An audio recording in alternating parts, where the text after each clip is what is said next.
You know, one of the other great things for you to learn is what part of you is it that's being affected? That's one of my favorite questions. I see people that are in a lot of pain, emotional pain, or their company is bleeding money, or their relationship is falling apart.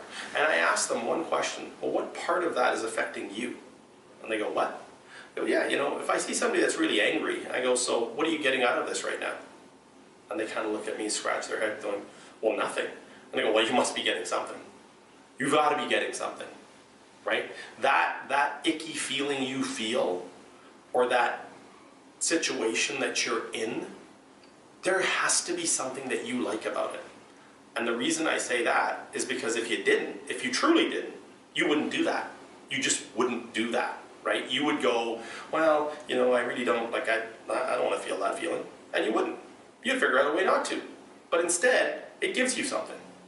So ask yourself, what is that negative emotion giving me? If you like, you know, if you like feeling negative, then you're going to keep repeating the habits that get you into that. If you don't like it, you're going to do exactly the opposite. Remember that your mind is the greatest supercomputer on this planet. It will process and it will do whatever you ask it to do. But what is the question that you're asking it? So you can ask yourself one of two questions. One, why am I afraid of that? Two, how will I be fearless about that? Those are the only two questions you ever need to ask yourself. Will I be fearless? How will I do that? Or what is it that I should fear? The second one will always lead you to the negative, and the first one will always take you to the positive.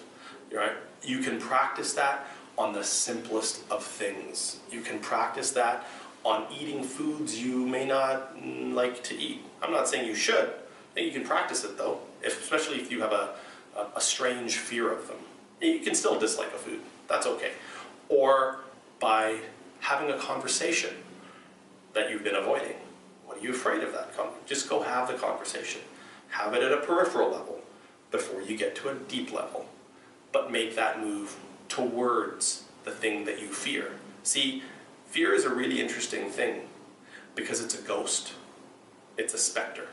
It's nothing and it's everything. It's everything that you decide to make it, right? It's everything that you have chosen at that moment that's going to affect you. And when that moment passes and you move further beyond it, the last thing I would really want you to do is look back and say, well, I should have done that. Because that shoulda will only build in the reservoir of negativity, right?